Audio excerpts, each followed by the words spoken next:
One of the things that can come up when we're thinking about our own death is fear and questions of pain and interdependence. And I know you've spoken quite publicly about being in favor of changing the law around assisted dying. It's one of those topics that can be a deep divide. People have very different intuitions about what is sacred in that moment, how we set ourselves up as a society to live together with as much care and humanity as we can. Have you learned anything about how we navigate that divide with kindness and with curiosity, rather than getting very entrenched in our potentially opposing positions? It's really hard. It's really hard. It's hard across the board, really. I was with my mum for the last few months of her life. She was dying of leukemia. And she would rail at me, "You wouldn't do this to a dog."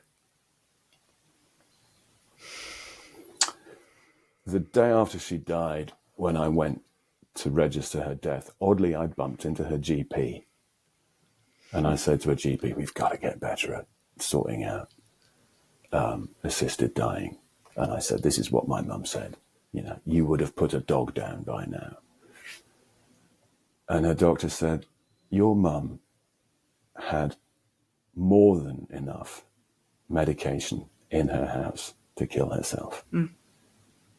She didn't kill herself because you were there." And we had this time, this very healing time, because we'd had a reasonably bumpy relationship. Of her last months together and me being there with her. And it was very powerful.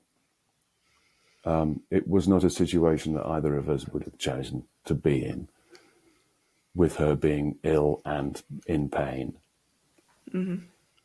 But we found finally a very calm, caring, loving space together at the end of her life, which was a wonderful place to have found ourselves after a fair amount of bumpiness over the years. Similarly with my sister, we'd always had a very good, very close relationship, but it became something wholly other in the last months.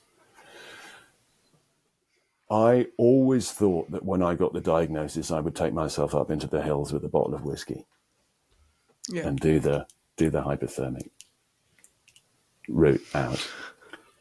And that's just a very you approach to assisted dying. Yeah. Having been with my mum and with my sis, and in a way also with my dad, I realise that that's kind of cruel, because I'm taking away from those that love me the option to care for me at that moment in my life. That said, I absolutely also claim my right to say enough. Yeah. And stop. And God bless you all, but I'm going to take myself away now. Yeah. So you can have both. You can have both. Yeah. And I know that it is cruel not to allow those that love me these moments with me at my end before I say, stop now.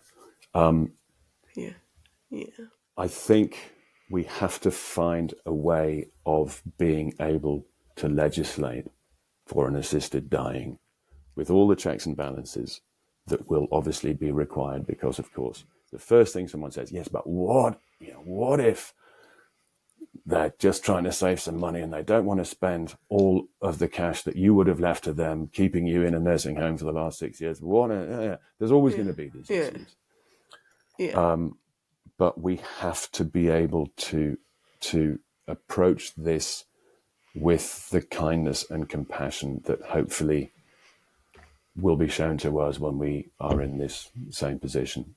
I'm certain that it will happen at some point. All the polls, all all the Ipsos Mori polls, all the whatever else that comes out reasonably regularly, has round about 70% of the population wanting it. But for whatever reason, we can't legislate for it. That will change at some stage.